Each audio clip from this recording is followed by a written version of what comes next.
The purpose of the book I've written on 1948 and the purpose of this tour is to try and elucidate a very complex situation.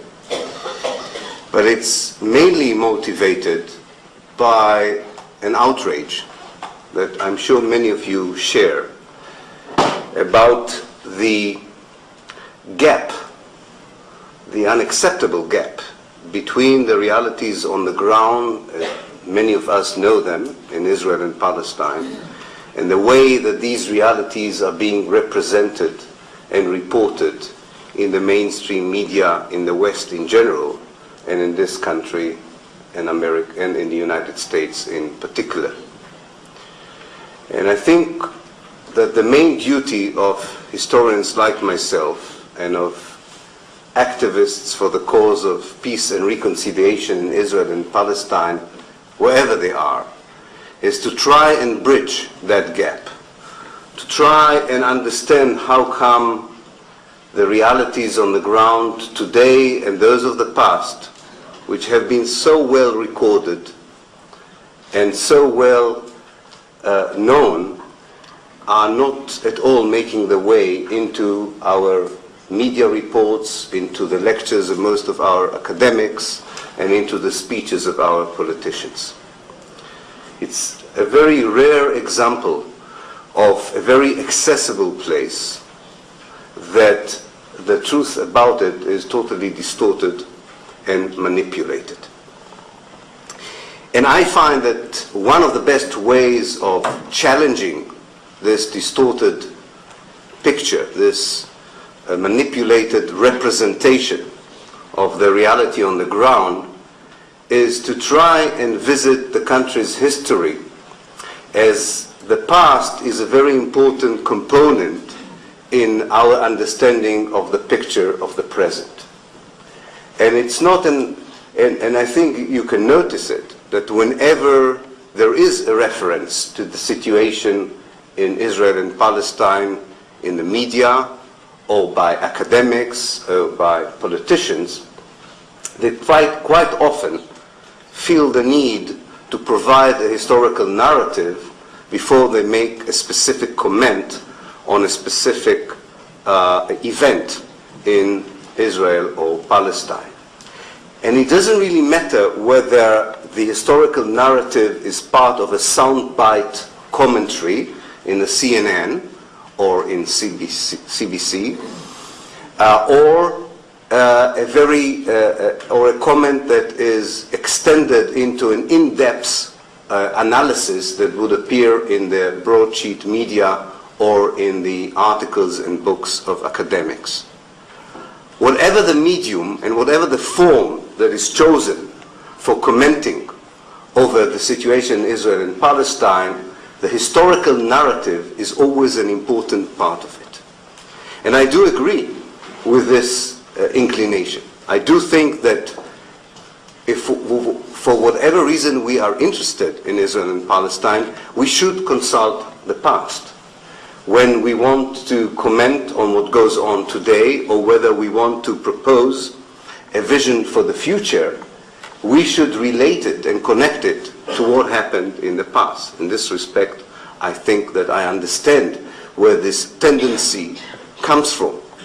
However, if we misrepresent the past, if we adhere to a distortive narrative, if we do not know the facts, and if we fabricate them, then our understanding and analysis of the present, and far more important, our suggestions for a future solution, will go awry, will not be in the right direction.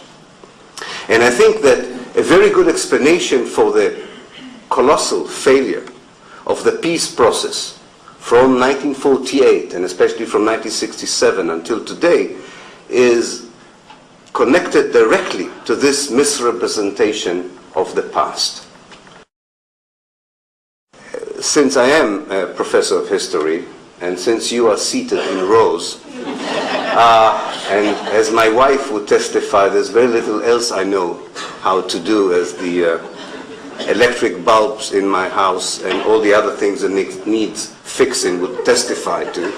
I will turn you, against your will, I think, into students of history for less than an hour and take you back in a journey into the past, and I will stop in stations which I think are highly significant for the realities on the ground today and are very important for understanding what lies ahead of us.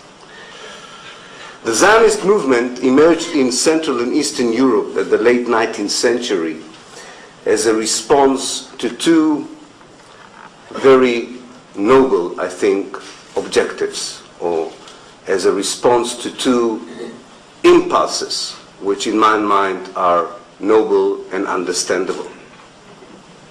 One impulse was to look for individual and collective security for the Jewish communities who lived for centuries in Eastern and Central Europe.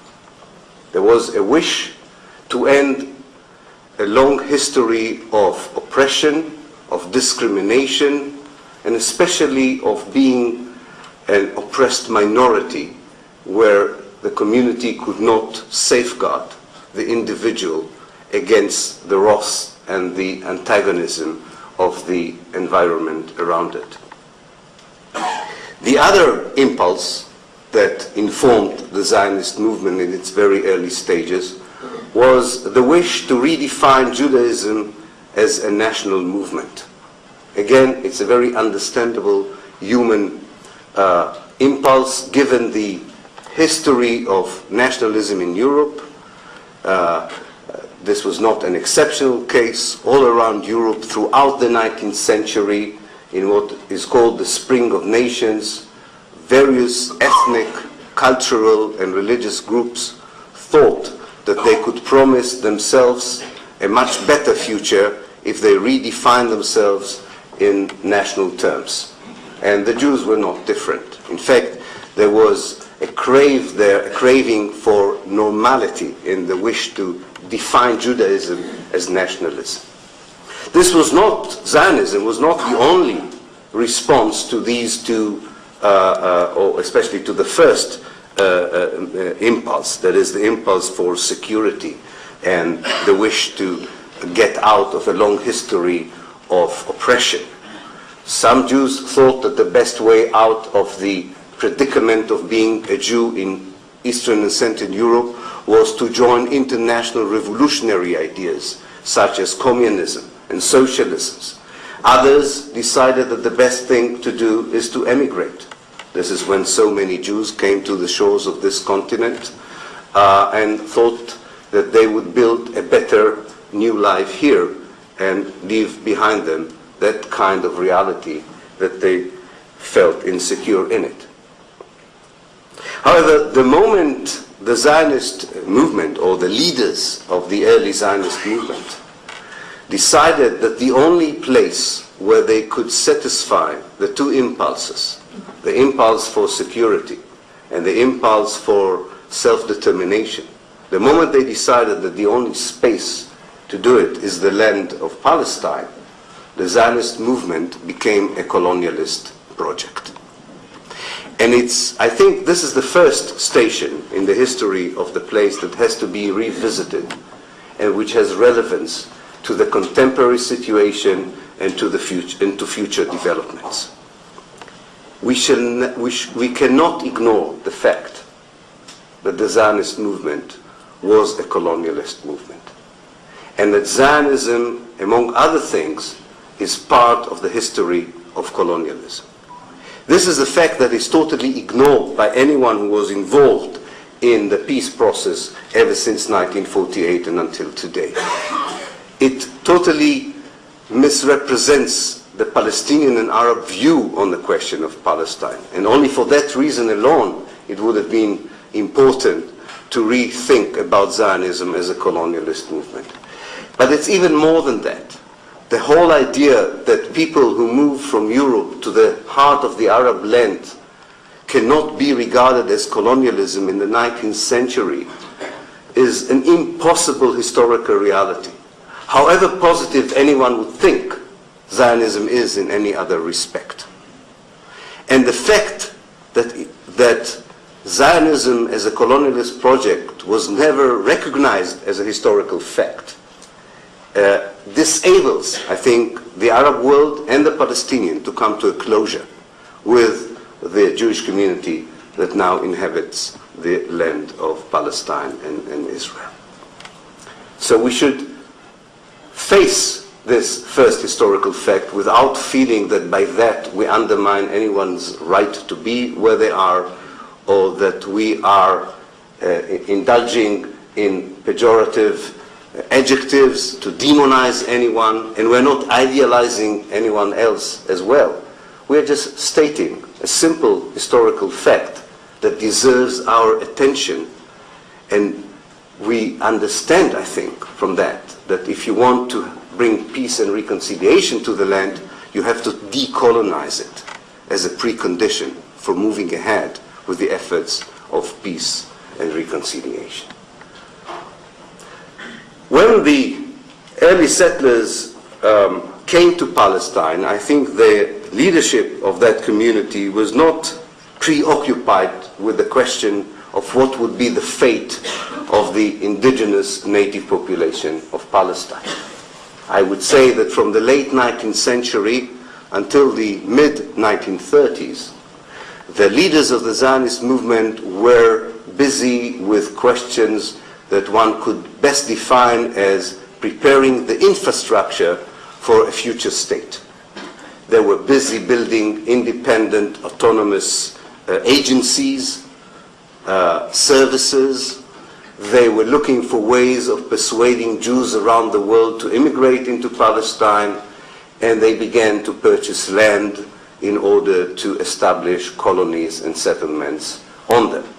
Of course, all these activities indirectly affected the Palestinian people, but in the political thought of Zionism at that stage, the future of the Palestinians, or as it was called in the Zionist discourse, the Arab question, was not yet an important issue compared to other issues on the agenda.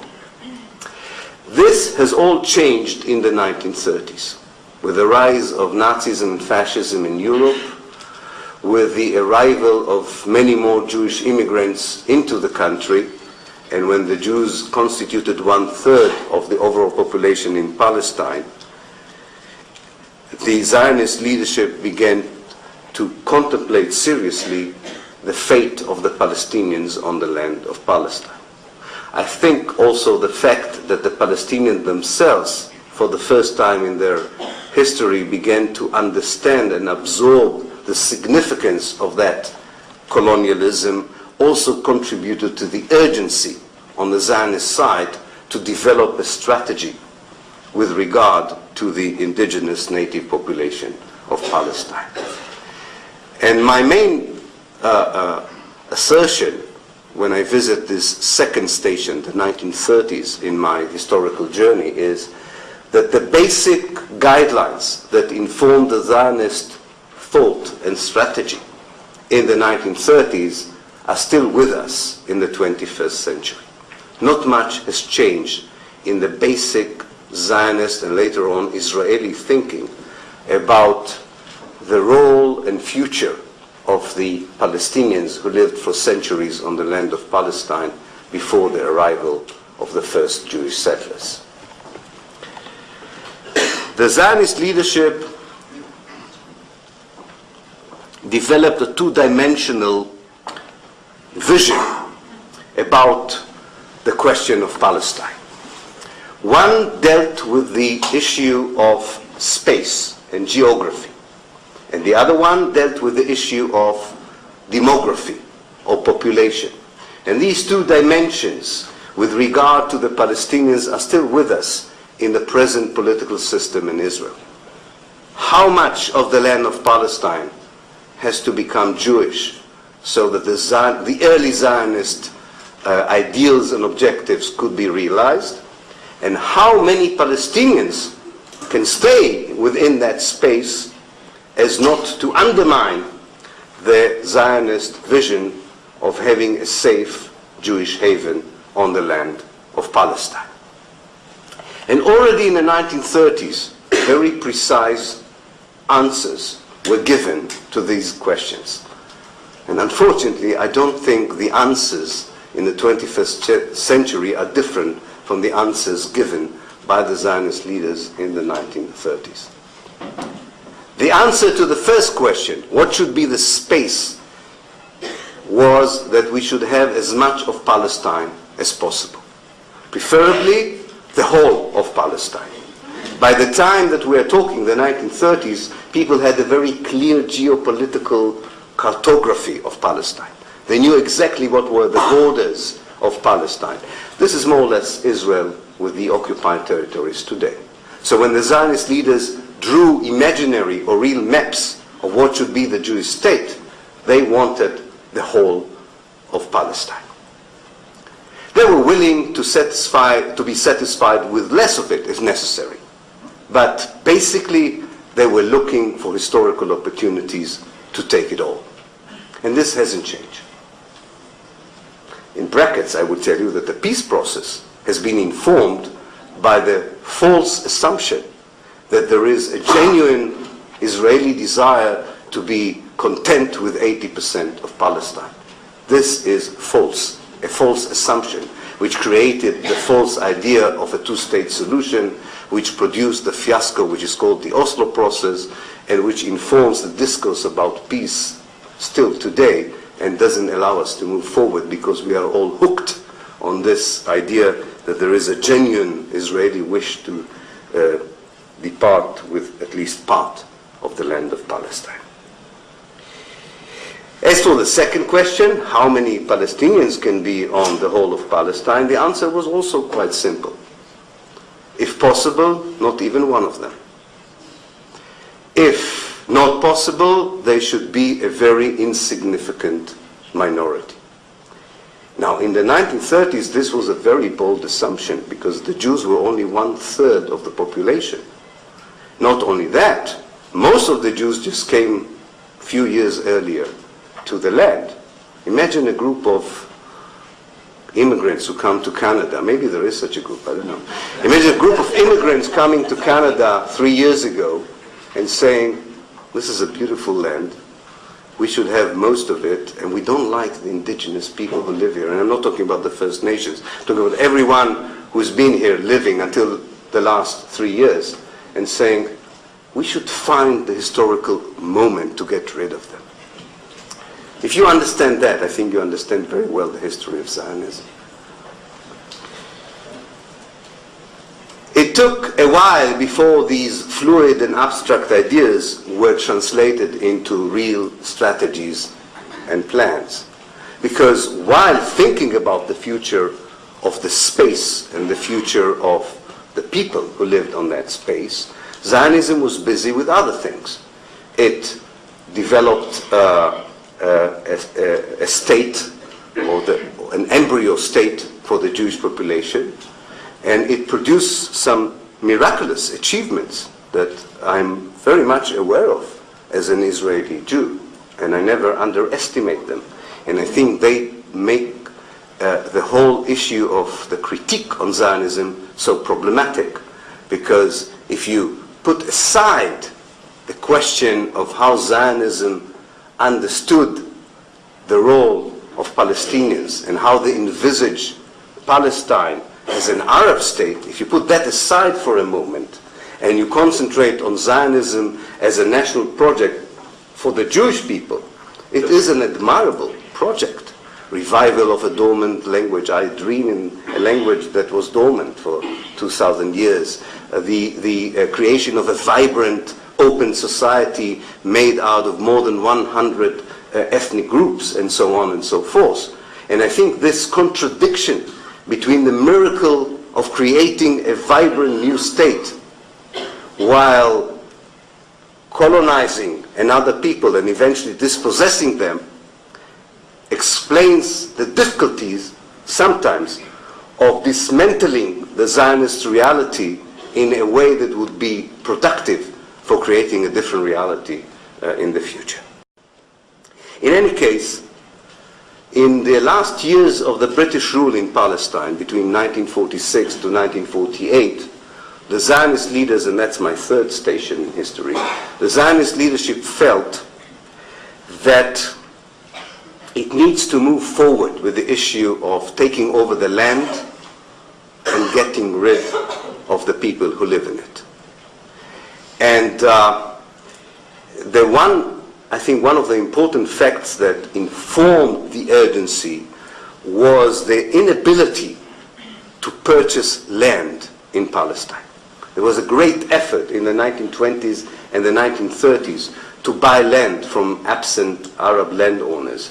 But in the end of the day, the Jewish agency, which represented the Zionist movement in Palestine, succeeded in only buying 7% of the land of Palestine, and bringing over only 600,000 Jews that constituted only 1/3 of the population.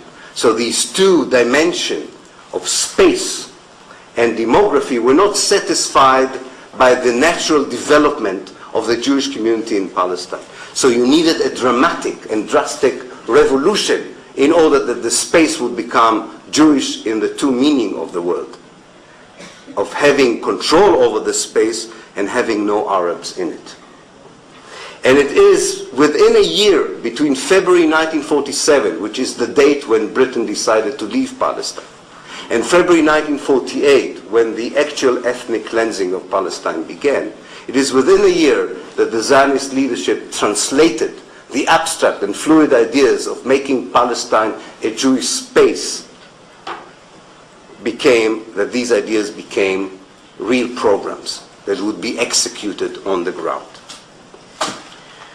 I chose to call this phase, in which the Zionist leadership met almost weekly to discuss what would be done with the Palestinians in Palestine, I decided, after a lot of hesitations, to call it ethnic cleansing. Because ethnic cleansing is a very clear legal and moral concept. And by the time I wrote my book, there were already enough theoretical, legal, and political literature on what ethnic cleansing is all about. In fact, those of you who are interested can go, for instance, to the website of the American State Department, to its legal section. There is a very elaborate and very interesting exposure of what ethnic cleansing means in modern times. What ideology could justifiably called an ethnic cleansing ideology? What policy could be defined as an ethnic cleansing policy? And what I did, I actually decided to focus on this American definition and compare the evidence I had from Palestine against that model. And it fitted like a hand to a glove. The early thinking about it, the early strategies, and eventually the actual implementation of the plan. Ethnic cleansing is an ideology that is being implemented in a place where there are two ethnic groups, and one group wishes the disappearance of another group and decides that every means in its disposal is legitimate for achieving that role. And this is exactly the atmosphere in which the Zionist leaders met in between February 1947 and February 1948.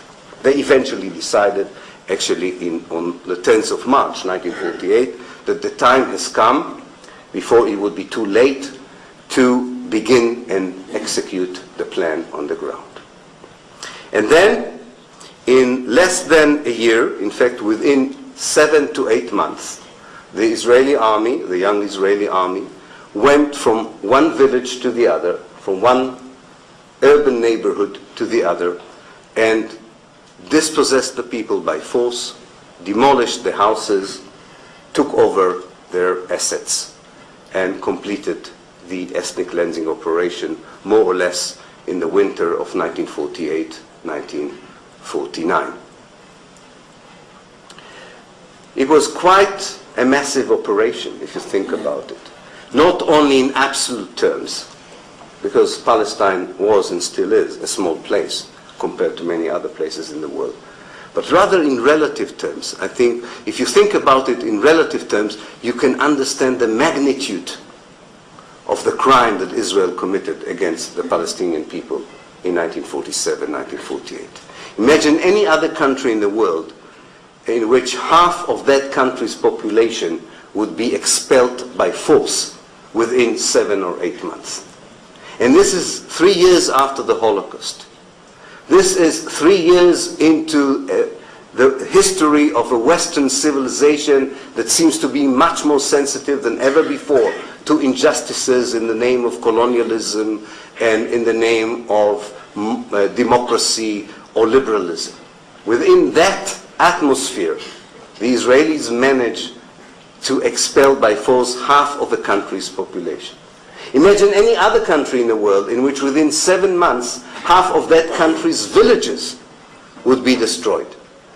And half of that country's towns would be demolished. Not to mention the, if you want, the quote unquote more minor aspects of ethnic cleansing that accompany usually that act of destruction. The dispossession of people's property and land, the seizure of their real assets and their cultural assets. For me, and it's something I haven't written about in the book, it was too powerful for me, so I decided not to insert it into the book. But one of the most astonishing aspects of this pillage that followed the destruction was a delegation of professors from the Hebrew University that went from one house to the other to collect Arabic books for the Orientalist library of the Hebrew University. For me, as someone whose parents come from Germany, the picture, of course, is of the piles of books burned by the Germans. Now, of course, here, as one professor told me afterwards, what do you want? We didn't burn the books, we wanted to salvage them. And I think he believes it.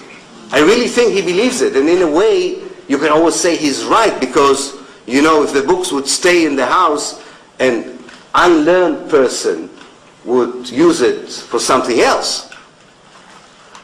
But that the overall moral obligation of a professor, a Jewish professor, to treat these books as the cultural property of another people has never occurred to him. More important, I think, historically, when we visit this station, is to remember how the world reacted to this destruction and pillage. Many people witnessed on the ground what I'm describing in my book and what I'm summarizing here. There were a lot of foreign reporters who went along the lines of the ethnic cleansing. There were quite a few emissaries of the Red Cross present, and quite a few representatives of the United Nations. And in fact, their reports from Palestine are a very important source for the historians for reconstructing what happened on the ground. But at the time, these reports were not published and not publicized.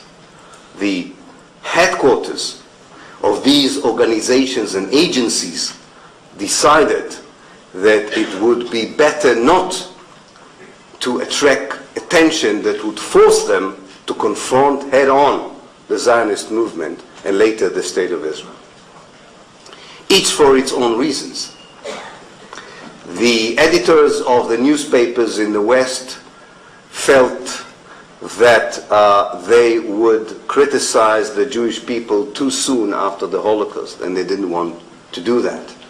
So the reports were coming in to the editorial board of the New York Times, but the decision was not to publish them, or at least most of them. The International Red Cross had a big chip on its shoulders. It was ashamed and had a guilt complex because of the way it behaved during the Holocaust. As probably many of you would know, the Red Cross had visited the concentration camps and reported that these, and accepted the Nazi narrative about them without any criticism. And the United Nations understood, but didn't want to confront, that its idea, which on the face of it looked like a reasonable idea, to divide Palestine into a Jewish and Arab state, that this idea had very little to do with the Zionist ambitions on the ground and with the reality that unfolded.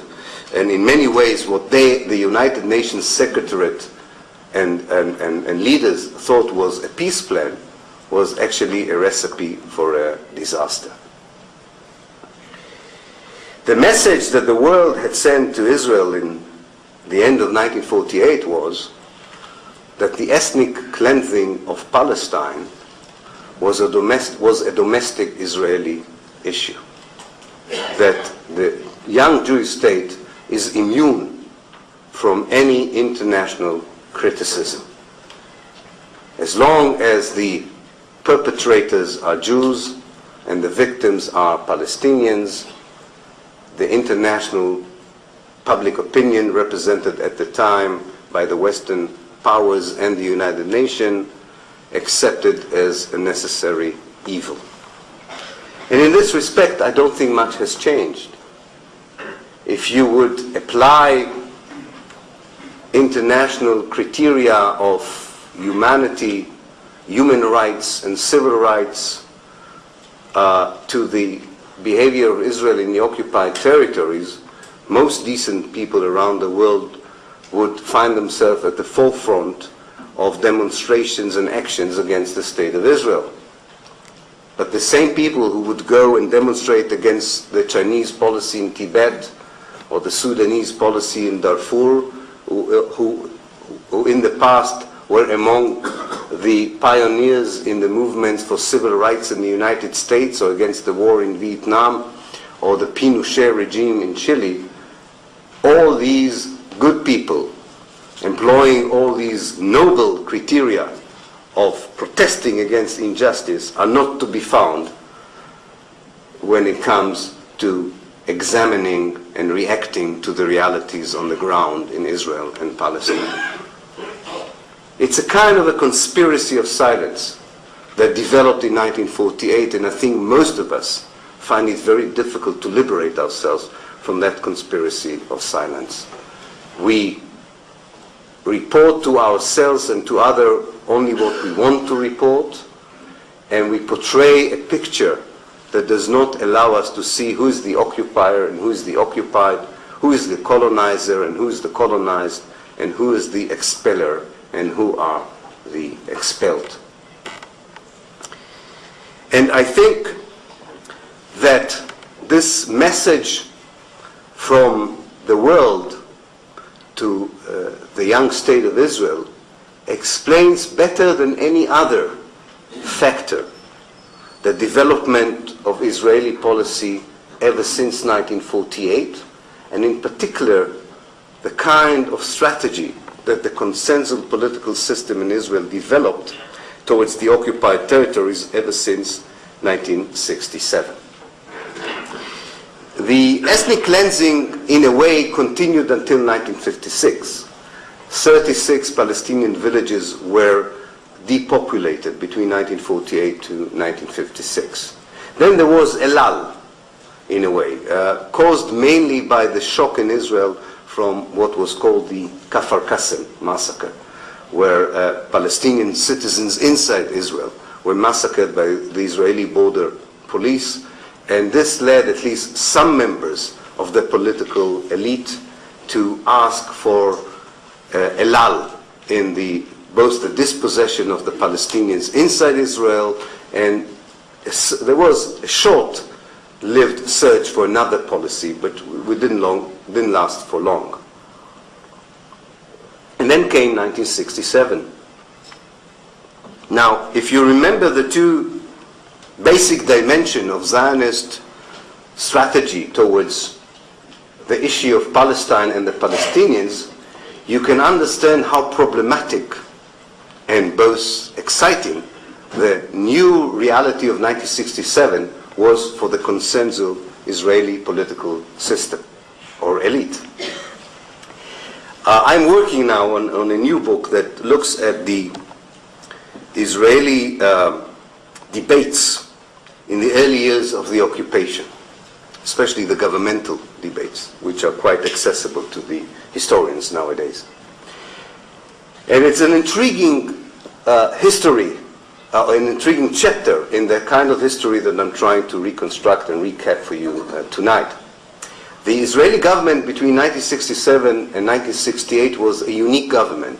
It was a unity government that represented almost every faction in the Zionist political spectrum, from Menachem Begin in the right to Mapam in the left.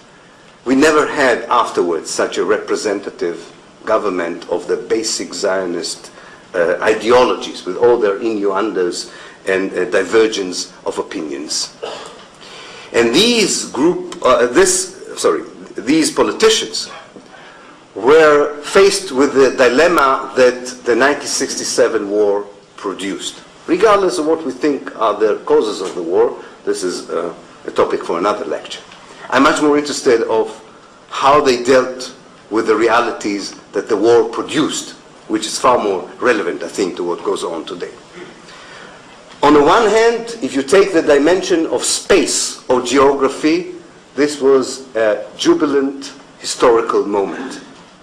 For the first time, 100% of the land was in the hands of the Jewish people, as they would put it, or in the hands of Israel. It was much better than 1948, as many of the Israeli military men who participated as high officers or senior officers in 1948 commented in 1967, this was a rectification of the mistake of 1948.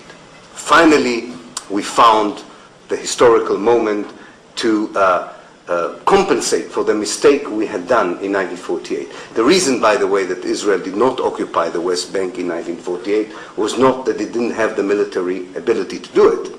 They had a prior agreement with Transjordan that in return for the annexation of the West Bank to Jordan, the Jordanian army would confine its operations in the 48 war to the area of Jerusalem, which they kept. They kept that promise. But there was a feeling among many Israeli politicians that this mistake was corrected in 1967. However, on the other dimension, the dimension of demography and population, there was a problem.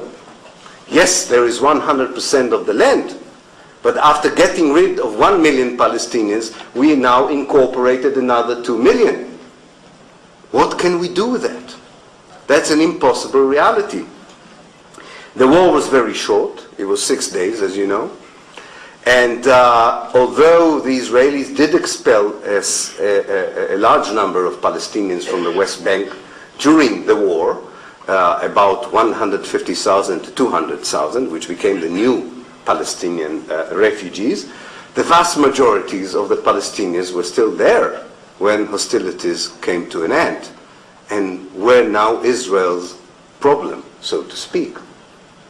And the debate, as well as the decisions that were taken by the Israeli government between 1967 and 1968, illuminate, I think, for us, the result of the world's silence, or what I call the conspiracy of silence of 1948, how it impacted the Israeli thinking in 1967. The Israeli government took 3 major decisions in 1967 that are with us still today. The first decision was that they cannot repeat what they had done in 1948. Not that there were members of the cabinet that actually offered, despite the fact that the war was over, to do what had been done in 1948, namely systematically expel the Palestinians from the Gaza Strip and the West Bank. But the vast majority of the ministers said, you know, it's a different world, we cannot do it. What they did decide, by the way, but did not implement, was to move most of the people in Gaza to the West Bank. They thought that would be a more manageable a society to control, but they didn't find the resources later on to implement it. The second decision was that the West Bank, and to a lesser extent the Gaza Strip, but mainly the West Bank, was part of Israel. The question was, how can we keep the West Bank without keeping the West Bankers in it, given the fact that we are not going to expel them? This was a real dilemma, and they had a very serious discussion about it. And two figures, in many ways from the 1948 generation, dominated the scene or gave the answer to the more confused politicians of how to do that. These were Moshe Dayan and Yigal Allon. They said, if we will keep remembering two things, they said. One is that there is no hurry, that we can keep the land and the people without making any major decisions about their fate. What we have to do is manage their life through a military regime, as we did to the Palestinians in Israel until 1966. Second thing that we should remember is that we should find a way by which we sell to the world the idea that the West Bank is negotiable, that we are interested in peace. In fact, we should initiate peace. We should keep talking about peace, and we should never disclose the fact that actually all of us in this room, as Levi Eshkol, the Prime Minister, said, as all of us feel that this is ours, and nobody has the right to tell us to give it, and there's no one to give it to anyway. The third decision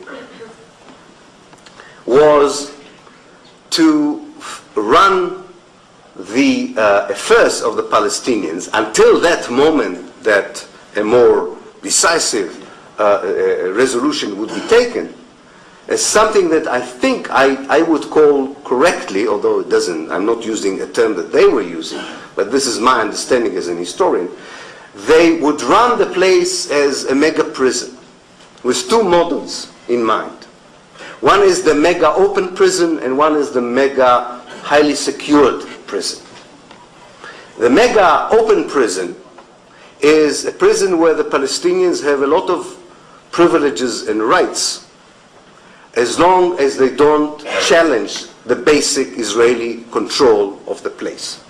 They can run their own life, they can run their municipalities, they can decide themselves what kind of a school system they want.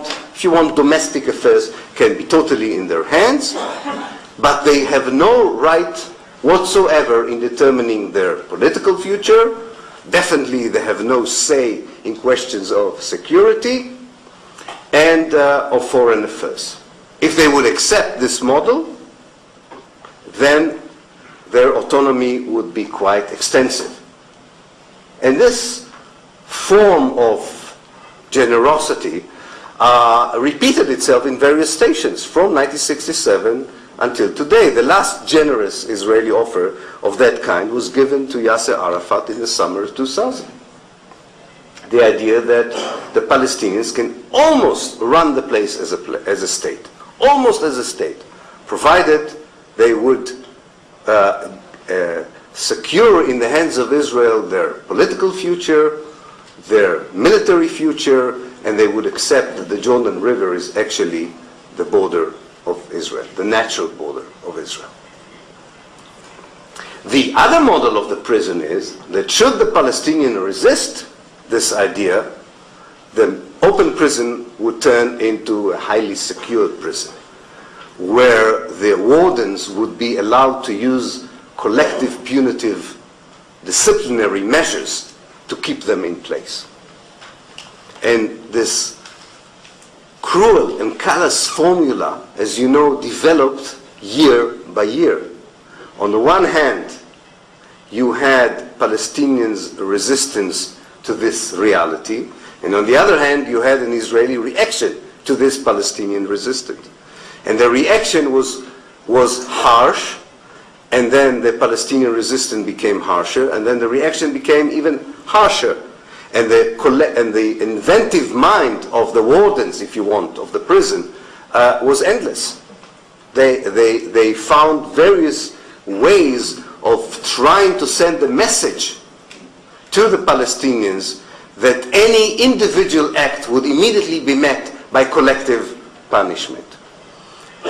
But there was more to life under occupation, as you know, than just these two mega prison ideas. Two additional elements were decided upon already then in June 1967. One is that quite a few of the areas of the West Bank are not part of the mega prison. There should be directly annexed to Israel.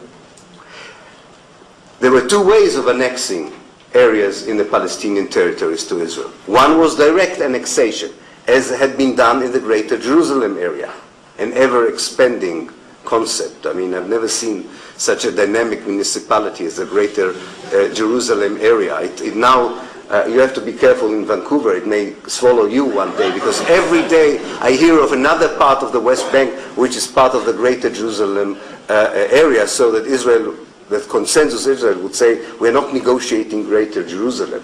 So they're expanding it all the time. It already, I think, reaches my hometown in Haifa almost.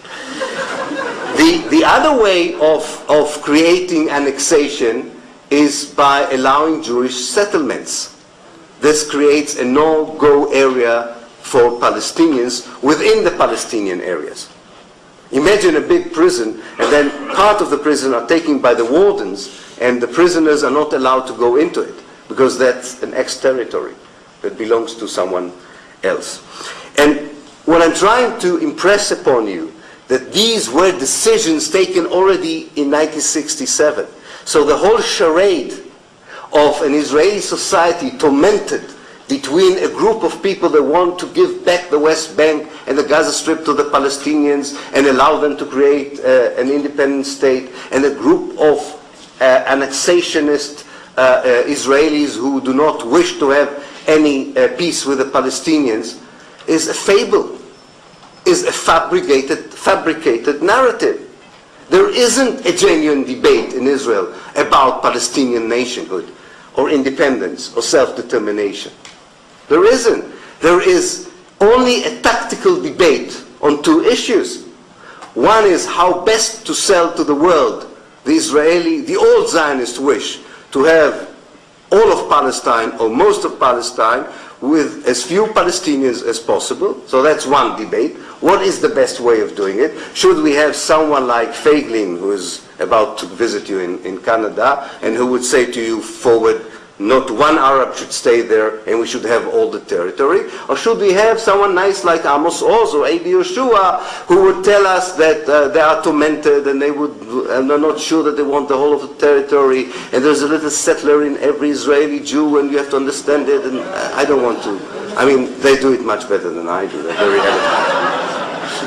But it's a tactical debate. This is not a genuine debate between one set of values and another set of value. Within the framework of Zionism, you can not, instead of having rainbows and fans, you have pajama stripes.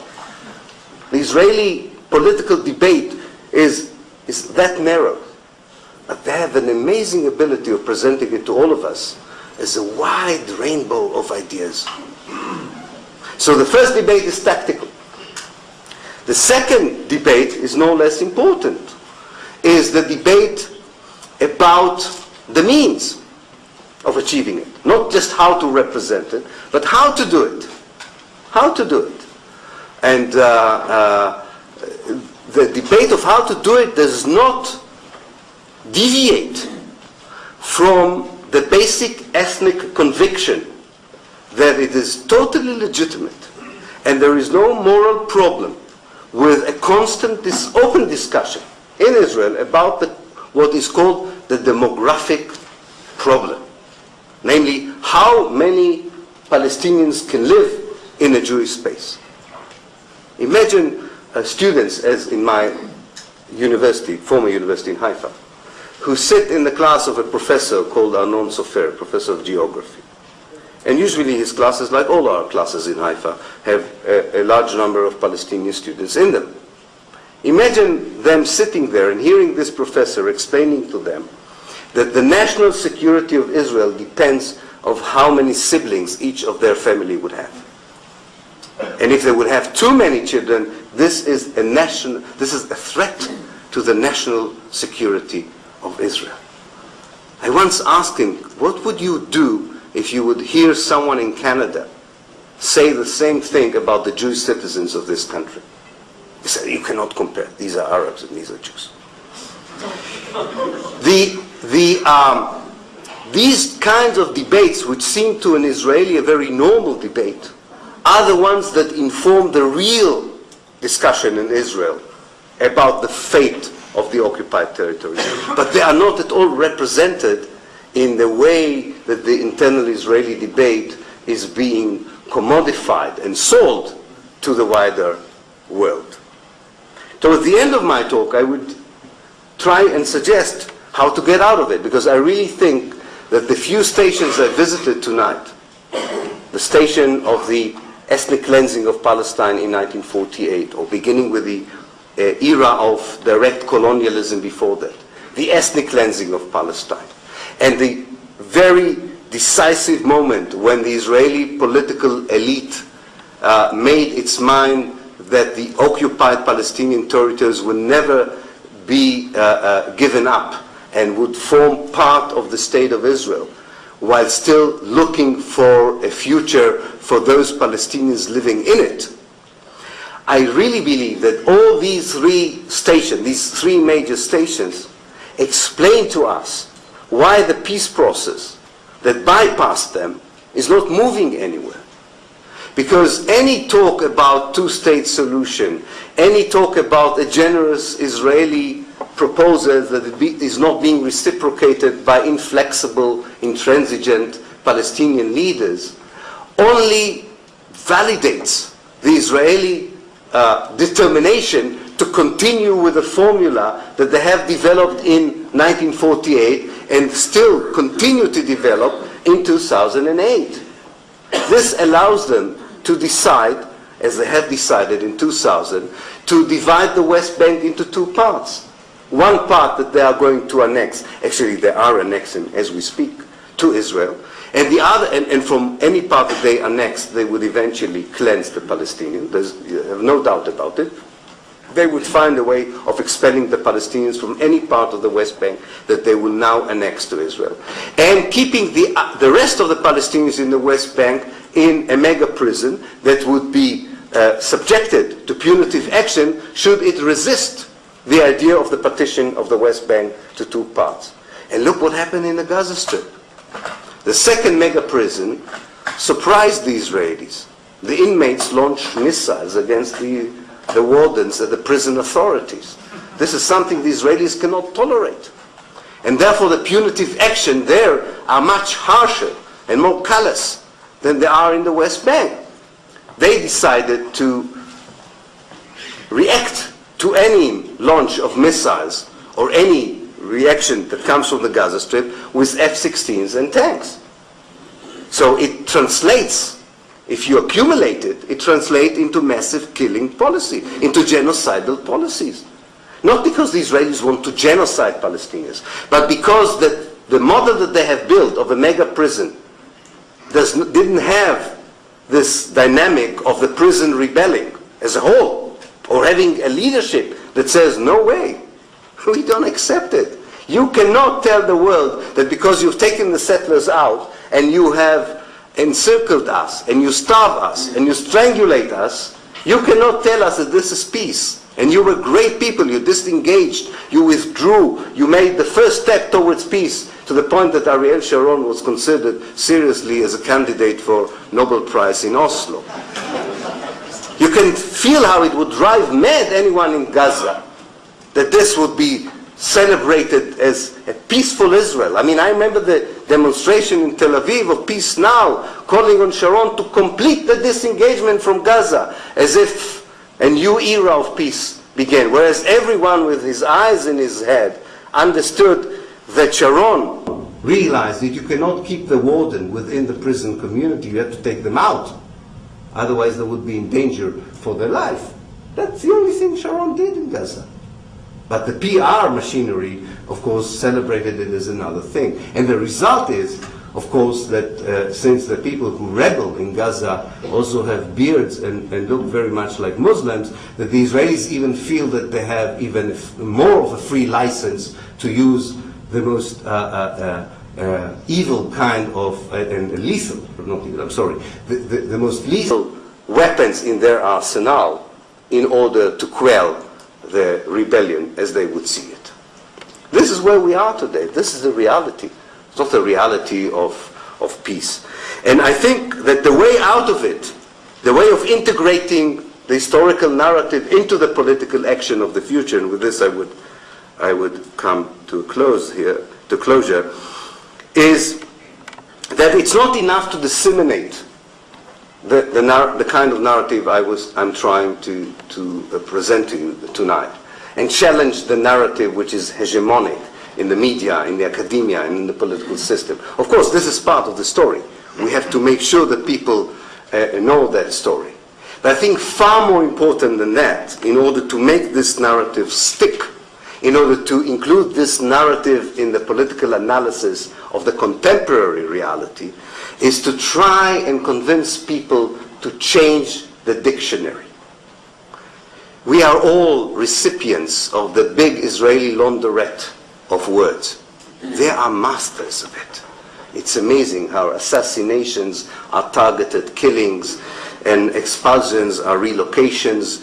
They have an amazing group of people that succeed in presenting the reality exactly the opposite from what it is.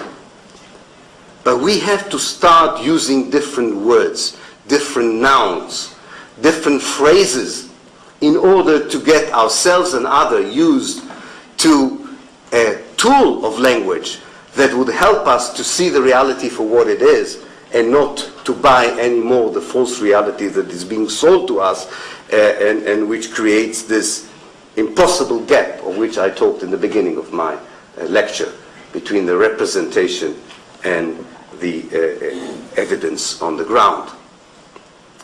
One of the first concepts or words I would like to get rid of, and I'm trying to train myself to do this, is the word conflict.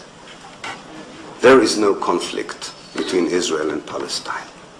There is no conflict between occupier and occupied, between colonizer and colonized, between an expeller and expelled. Conflict gives with it, or creates with it, the impression of parity, of equality. People are equally to be blamed. People are equally guilty in their violent reactions, in their lack of progress towards peace, and you start to make everything visible, also divisible. That's where the language of partition is far more beyond geography. The language of partition makes it very easy for the people who perpetrate a crime to become victims. Very much like the Austrians succeeded for so many years to portray themselves as the first victims of Nazism, whereas they were the greatest associates of the Nazis. We have to change that language of conflict. And without deteriorating into satanic demonization of anyone, just call the actions on the ground the way they are. When someone occupies, it's an occupation. And then you can explain to people what occupation means. You don't have to use conflict, doesn't explain anything about occupation. There may be a conflict in the municipality of Vancouver about the future ecological policy. But there's no, I don't know, I hope there's no occupation in Vancouver. You don't have a military sergeant who can go through the shopping mall here and destroy every shop whenever he would feel like it. This is occupation. You cannot have in Vancouver a military person going through a school and decide that it's high time to close the school because he didn't like the look on the face of a student that he passed by. This is occupation. This is not a conflict. And you can't see in Vancouver a situation where a military officer would come to a house and would give the people who live in that house 5 minutes to leave it and never come back to it because they need the house for military purposes, or they suspect that in the house there is someone they don't like, or whatever reason. Imagine a system, a lawless system, where the people who represent law and order actually are absolute controller of your life. And usually that